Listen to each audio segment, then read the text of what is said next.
Hello दोस्तों, कैसे हैं आप सभी। स्वागत है आप सभी का हमारे यूट्यूब चैनल। हम पढ़ रहे हैं जीके सीरीज में भारत के परिवहन।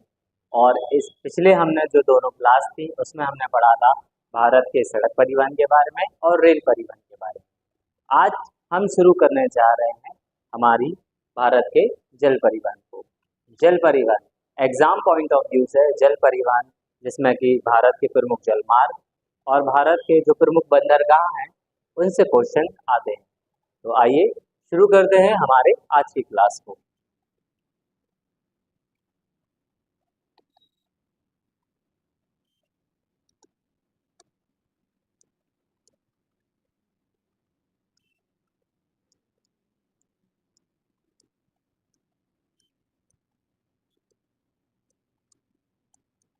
भारत में जल परिवहन। तो भारत में जो जल परिवहन है उसके लिए भारत सरकार ने एक अथॉरिटी स्टार्ट की है, मतलब एक अथॉरिटी, एक प्राधिकरण जिसको हम कहते हैं, उसको शुरू किया है, जिसकी वजह से हम हमारे देश में पानी के रास्ते अपना खुद यहाँ से एक जगह से दूसरी जगह जा सकते हैं। और साथ ही अगर व्यापार की दृष्टि से देखा जाए तो बहुत सारा कच्चा माल उद्योगों से भी एक जगह से दूसरी जगह पर पहुँचता है। तो वो प्राधिकरण जो कि इस इस माध्यम को सुगम तरीके से चलाता है उसका नाम है इनलैंड वाटर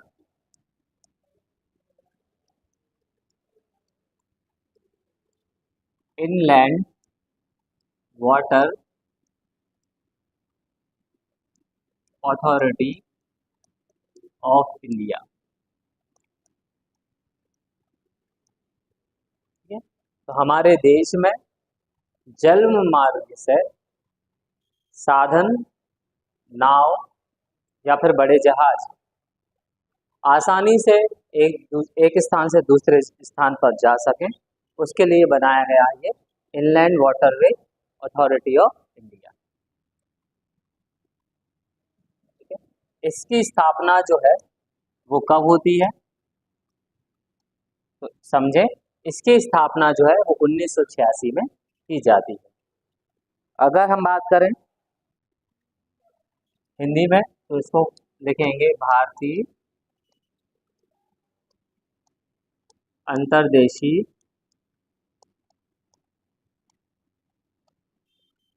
जल मार्ग और प्राधिकरण। ठीक है, इस प्राधिकरण का काम है हमारे देश में जो कुछ प्रमुख जल मार्ग हैं उनको सुगम बनाना और ज़्यादा से ज़्यादा लोग उनका इस्तेमाल कर सकें, इसको देखना। जैसा कि आपको पता हो कि भारत में कुल परिवहन का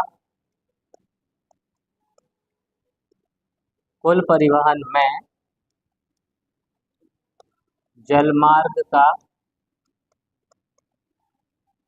योगदान सिर्फ 2%।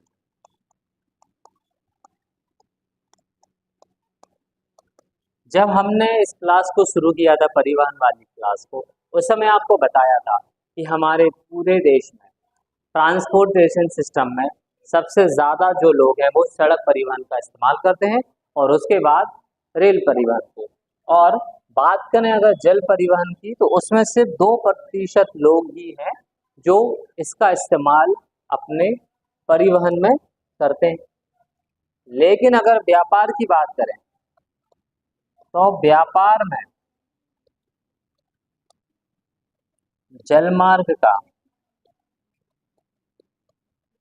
मतलब आयात और निर्यात की जो बात होती है, अगर उस हिसाब से देखें, अगर हम किसी देश से कोई वस्तु मंगा रहे हैं या हमारे देश से किसी वस्तु को दूसरी जगह भेज रहे हैं तो उस दृष्टि से जलमार्ग का जो योगदान है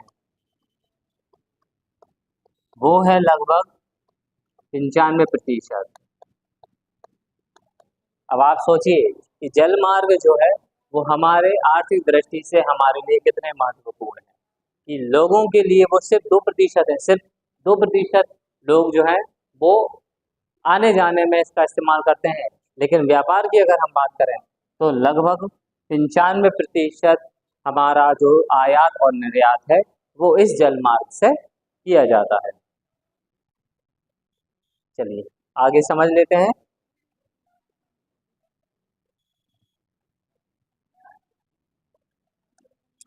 जल परिवहन जो है ये दो तरह का होता है, इसमें हम समझेंगे। एक तो होता है आंतरिक जल परिवहन,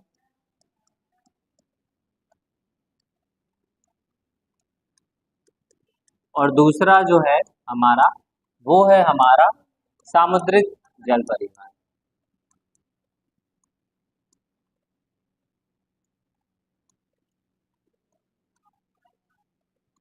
ठीक है, बात करें अगर हम हमारे आंतरिक जल परिवहन की, जिसको हम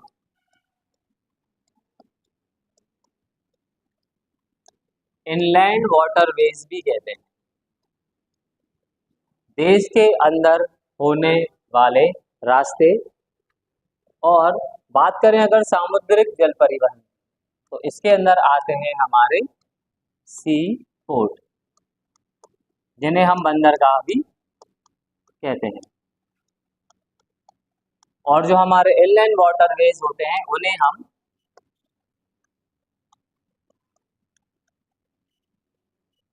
राष्ट्रीय जलमार्ग ये भी कहते हैं। ठीक है, तो दो तरह के जल परिवहन रहेंगे। एक हमारे जल परिवहन आंतरिक, जिसमें देश के अंदर ही हम सामान का या फिर यात्रियों का स्थानांतरण करेंगे एक जगह से दूसरी जगह, और इन्हें हम कहते हैं राष्ट्रीय जलमार्ग। और कुछ प्रमुख राष्ट्रीय जलमार्ग भी हैं जिन्हें हम अभी समझेंगे। बात करें सामुद्रिक जल परिवहन, तो सामुद्रिक जल परिवहन वो जल परिवहन जो हमारे देश से दूसरे देश में समुद्र के रास्ते से जुड़े हुए हैं, जहां से हम आयात निर्यात करते हैं। और इन्हीं को हम कहते हैं सी पोर्ट, और कुछ प्रमुख बंदरगाह भी हैं, उन्हें भी हम आगे डिस्कस करेंगे। ठीक है, चलिए बात करते हैं कुछ पॉइंट की।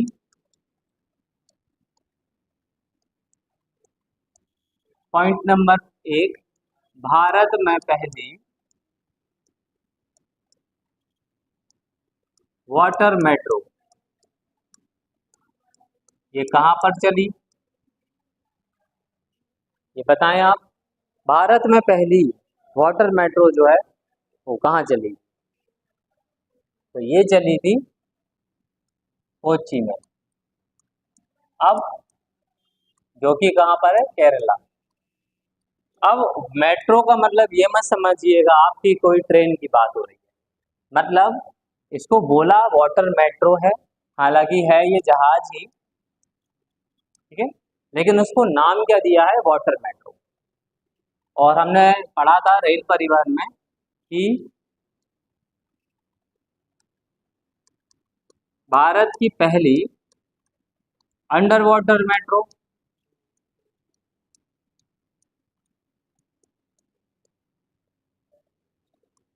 अंडर वाटर मेट्रो ये कहाँ पर चली है, तो इसका आंसर होगा, ये आप बताएंगे, इसका आंसर होगा कोलकाता। तो आपको याद रखना है यहाँ पर पहली वाटर मेट्रो, मेट्रो का मतलब जहाज को ही मेट्रो बोला, लेकिन यहाँ पर बोला है अंडर वाटर मेट्रो, पानी के नीचे। ठीक है, तो ये रहेगा इसका आंसर कोलकाता, और इसका आंसर रहेगा कोची। चलिए आगे बढ़ते हैं। अब हम समझते हैं हमारे कुछ प्रमुख नेशनल वाटरवेज। ठीक है, तो बात करते हैं हमारा नेशनल वाटरवे नंबर 1। ठीक है, बात करते हैं नेशनल वाटरवे नंबर 1 की। तो अगर हम नदी की बात करें तो इसमें दो नदियां आती हैं, गंगा, और यही गंगा बाद में क्या बन जाती है, हुगली। ठीक है, तो ये प्रयागराज से शुरू होती है और पश्चिम बंगाल के हल्दिया तक जाती है।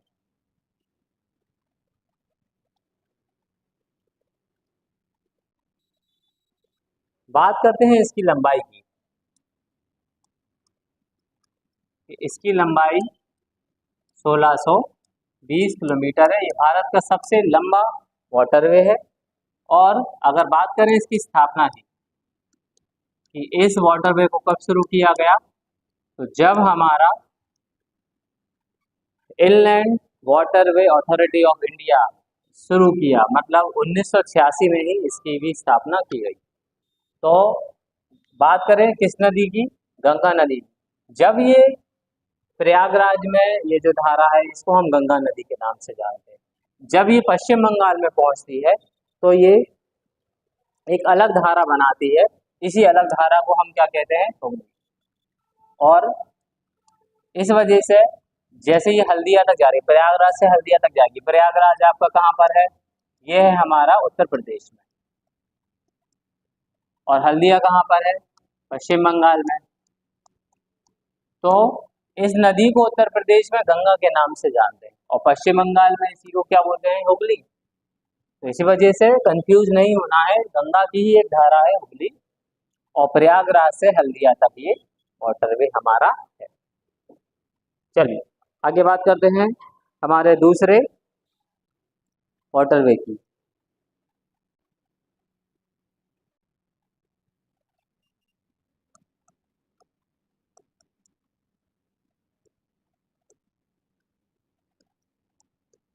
National waterway number 2। तो बात करते हैं कि ये कहाँ से कहाँ तक है। तो ये असम के सादिया से धुबरी जो है यहाँ तक जाता है। बात करते हैं नदी की, किस नदी पे ये बना हुआ है, तो ये है ब्रह्मपुत्र नदी पर।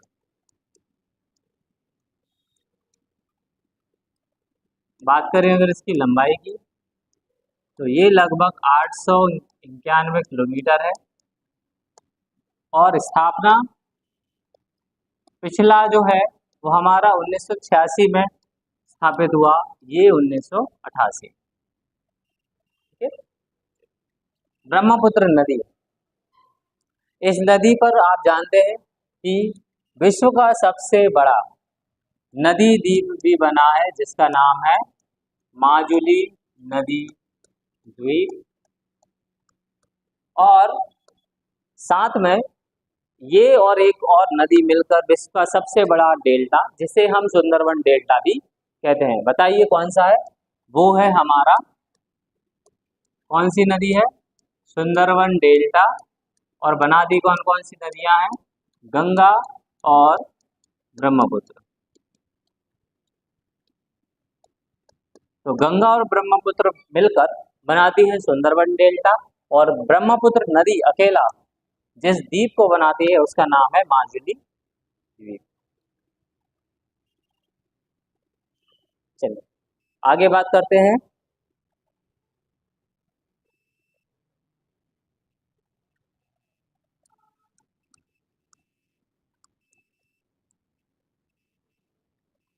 बात करते हैं हमारे तीसरे जलमार्ग की, नेशनल वाटरवे नंबर 3। तो ये जो है, ये कोल्लम केरला से कोट्टा कोट्टापुरम,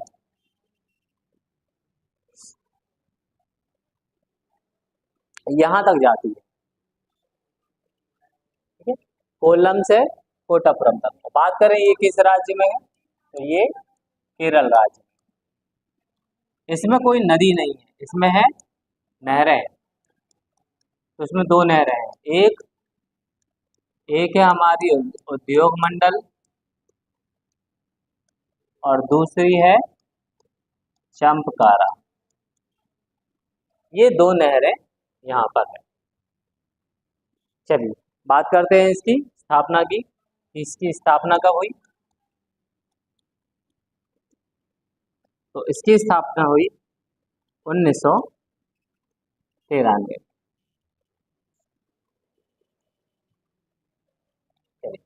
केरला, केरला को आप जानते ही हैं कि गॉड्स ओन प्लेस, भगवान का घर भी कहा जाता है किसको? केरल राज्य को। ठीक है, और साथ में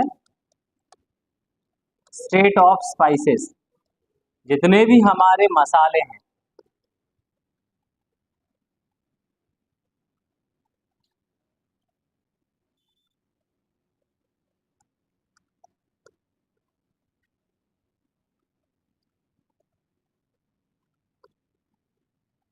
ठीक, ये भी कहाँ पर, जितने भी हमारे मसाले हैं वो भी कहाँ पर उगते हैं? केरला में।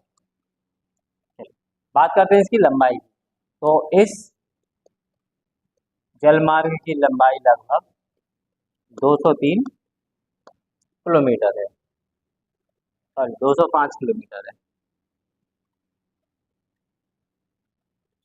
इसको लिख लीजिएगा, 205 किलोमीटर। तो ये है हमारा नेशनल वाटरवे नंबर 3, कोल्लम से कोट्टापुरम, जो कि केरला में है। इसमें कुछ प्रमुख नहरें हैं। उद्योग मंडल चंपकारा, स्थापना की बात करें तो 1993, लंबाई की बात करें तो 205। ये कुछ उपनाम दिए गए हैं केरला को, state of spices and God's own place. चलिए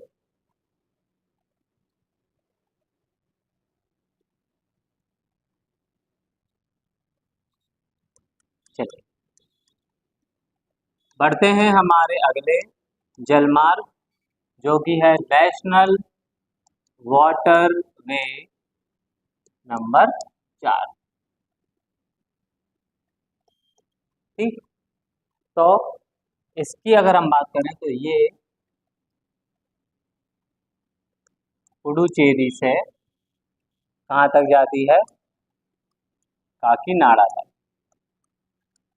ठीक, पुडुचेरी जो कि तमिलनाडु के आस पास में आता है, और ये खुद एक केंद्र शासित प्रदेश है। पुडुचेरी, जिसको पहले हम पांडिचेरी भी कहते थे, तो इसका नया नाम है पुडुचेरी, और ये खुद एक केंद्र शासित प्रदेश, यूनियन टेरिटरी है। तो बात करें अगर काकीनाडा की, तो ये कहाँ पर है? ये आंध्र प्रदेश में है। ठीक है,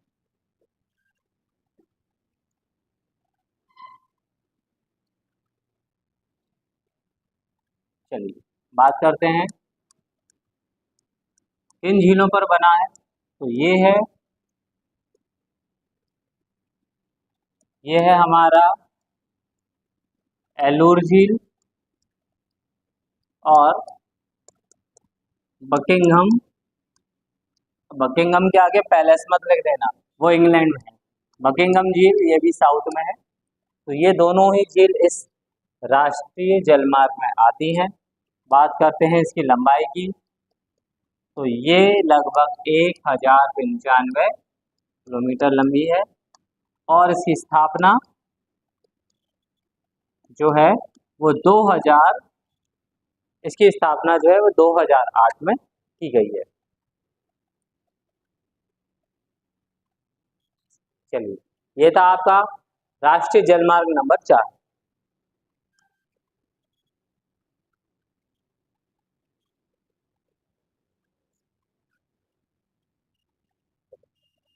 अब हमारा अगला जलमार्ग राष्ट्रीय जलमार्ग नंबर 5। तो ये उड़ीसा के कल्चर से कहाँ तक जाती है? धमरा तक। ये भी उड़ीसा में ही है। ठीक है, बात करते हैं इसकी स्थापना की। तो ये जो है, इसकी स्थापना भी 2008 में हुई है। किस नदी पर बना है? तो जो हमारी ब्राह्मणी नदी है, इस ब्राह्मणी नदी पर ये बना है।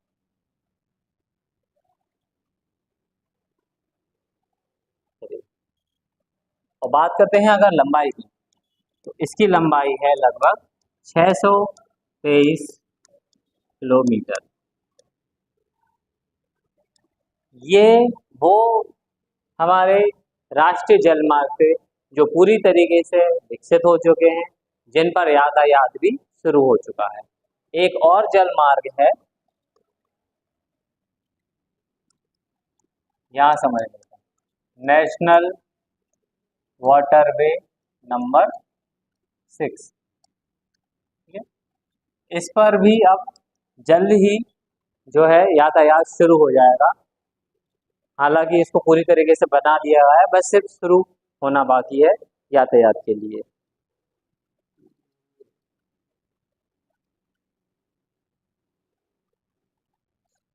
ये जो है हमारा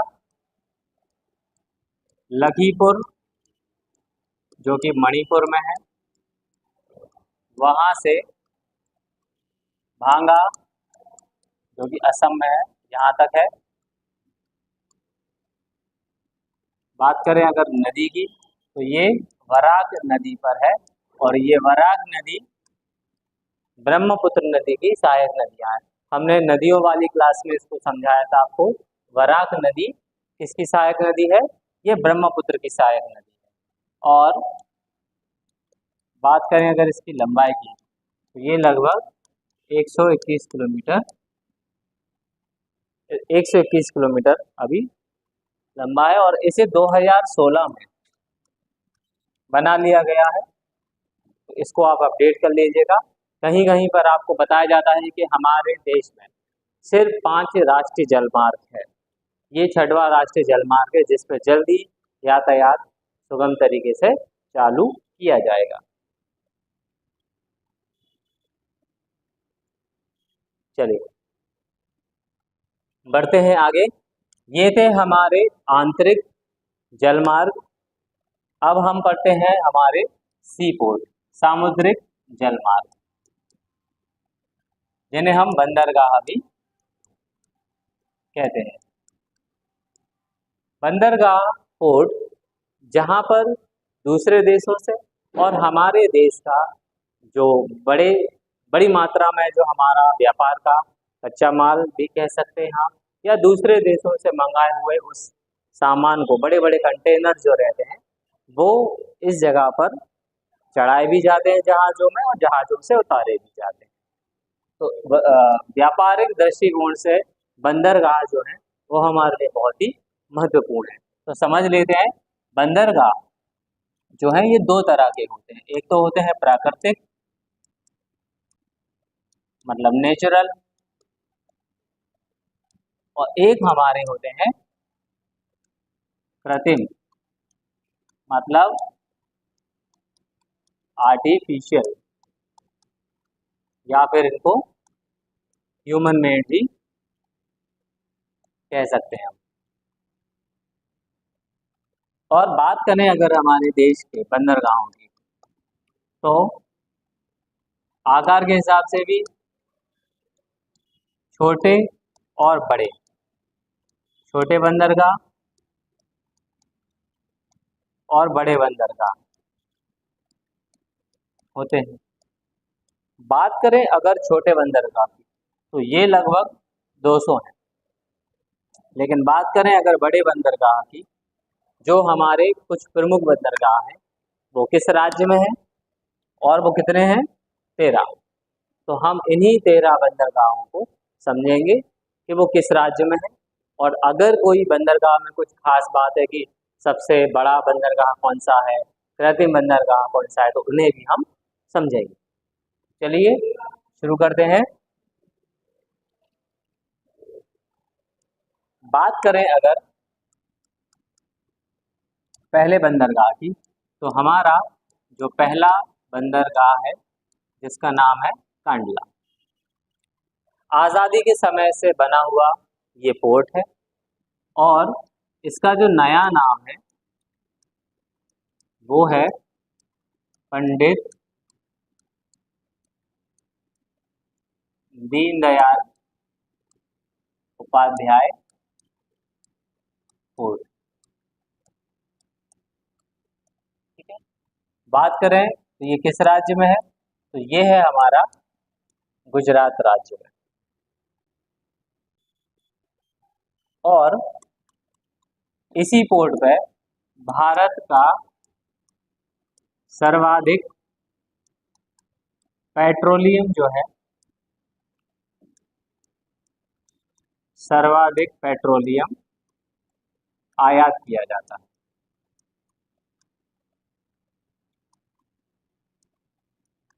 मतलब हमारे देश में पेट्रोलियम जो आता है ना, तो सबसे ज़्यादा इसी पोर्ट पर उसको उतारा जाता है। तो ये था हमारा कांडला पोर्ट, जिसका नया नाम है पंडित दीनदयाल उपाध्याय पोर्ट। किस राज्य में है, गुजरात में। भारत का सर्वाधिक पेट्रोलियम यहीं पर आयात किया जाता है। बात करते हैं दूसरे पोर्ट की, जो कि है मुंबई। अब इसका तो नाम ही है भाई मुंबई, तो इसके लिए आप समझ लेना ये भारत का सबसे बड़ा प्राकृतिक स्रोत है, प्राकृतिक बंदरगाह है। मतलब मुंबई पोर्ट जो है ये लार्जेस्ट नेचुरल पोर्ट है। ठीक है,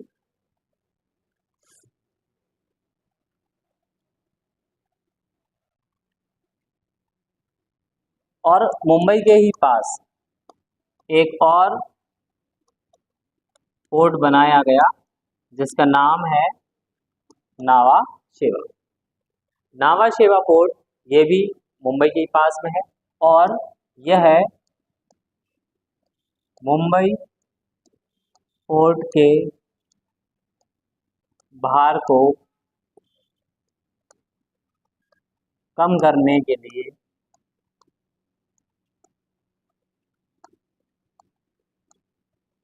बनाया गया। ठीक है,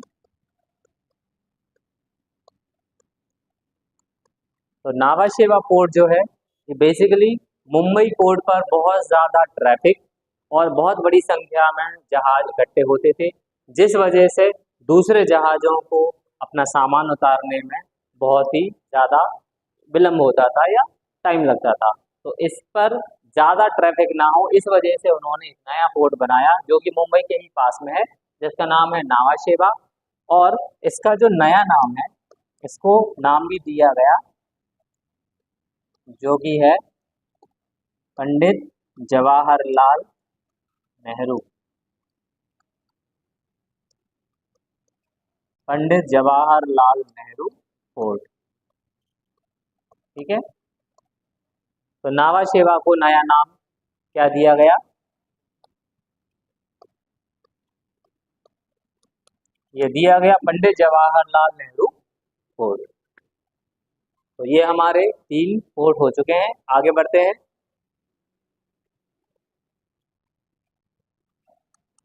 अगला है मार्मुगावो। ये कहाँ पर है, ये गोवा में है। इसके बाद न्यू मैंगलोर। इनमें कुछ अलग से नहीं है, तो इनको सिर्फ ये याद रखना है कि जो मार्मुगावो है वो किस राज्य में है। इसके बाद हम बात करें न्यू मैंगलोर।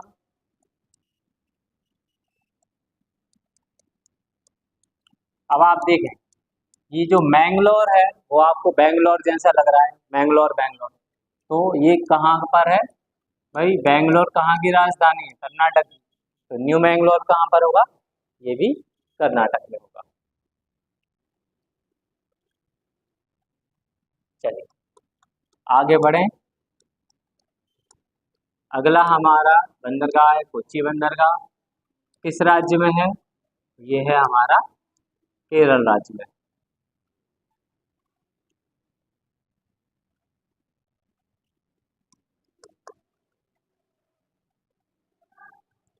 चलो, कोच्चि केरल, जिस पे अभी हमने पढ़ा था कि कोच्चि में ही हमारे भारत की पहली वाटर मेट्रो चली, और यहीं पर भारत का सबसे बड़ा शिपयार्ड भी।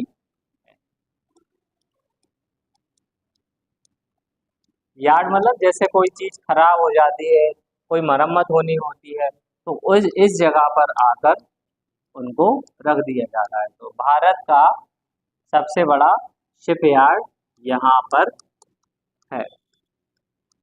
इस जगह पर कोच्चि, जो कि कहाँ पर है, केरला में। चलिए, अब है हमारे, बढ़ते हैं अगले बंदर कहाँ पर, जो कि है तूतीकोरिन बंदरगाह, जो कि कहाँ पर है, ये है हमारा तमिलनाडु में। ठीक है, तूतीकोरिन बंदरगाह कहाँ पर, तमिलनाडु में। और ये तूतीकोरिन बंदरगाह, इस बंदरगाह को हम मत्स्य बंदरगाह भी कहते हैं, क्योंकि यहाँ पे अत्यधिक संख्या में मछली पाली जाती है। Fishery port of India. ठीक,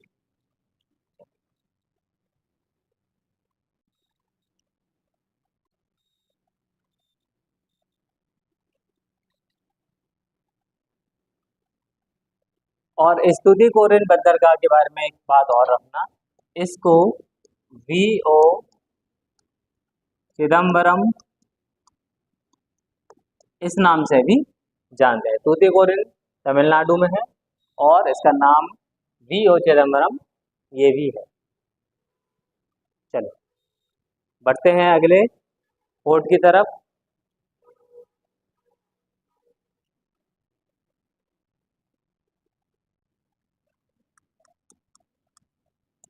ये है हमारा चेन्नई पोर्ट, ये भी कहाँ पर है, तमिलनाडु।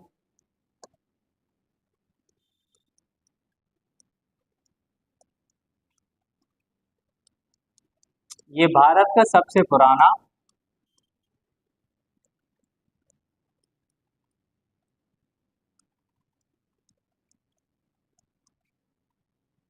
ये भारत का सबसे पुराना पोर्ट है। ठीक,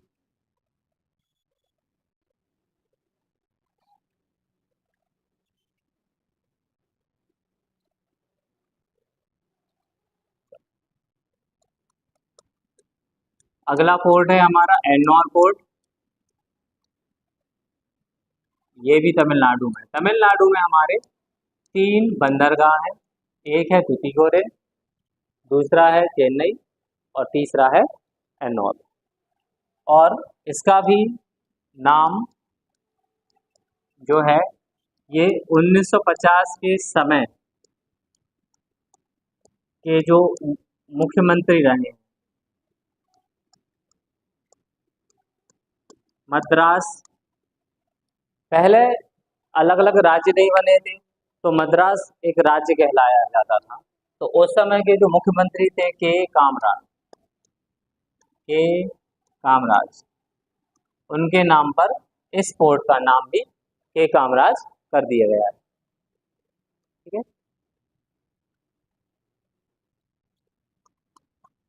अगला है हमारा विशाखापट्टनम। और इस विशाखापट्टनम बंदरगाह की खासियत ये है कि ये सबसे गहरा बंदरगाह है, सबसे गहरा बंदरगाह। विशाखापट्टनम बंदरगाह सबसे गहरा बंदरगाह। और अगर इसकी ज्योग्राफी स्थिति की बात करें, तो ये एक डॉल्फिन पहाड़ी जो है, डॉल्फिन नोज पहाड़ी के पास स्थित है।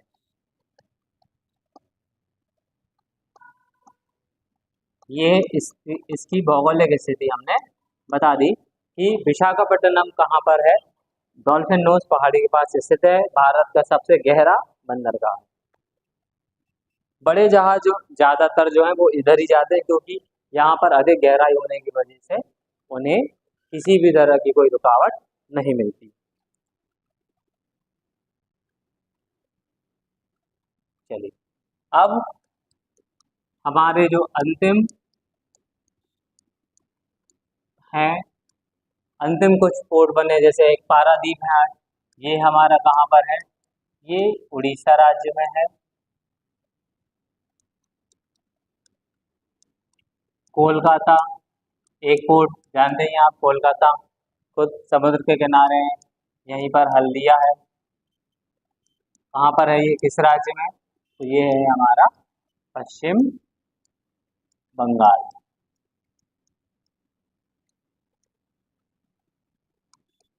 और आखिरी, जिसके नाम के आगे ही पोर्ट लगा है, पोर्ट ब्लेयर।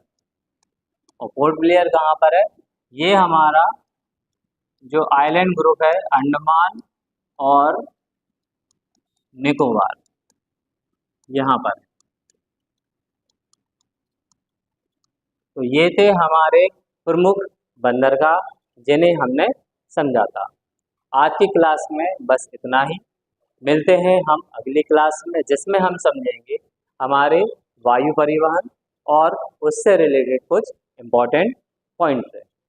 और वीडियो को अपने दोस्तों के साथ शेयर करें, और अच्छी लगी हो तो इसे लाइक, और हमारे उसमें कमेंट सेक्शन में भी ये बताएं कि आपको और किस किस टॉपिक पर वीडियो चाहिए।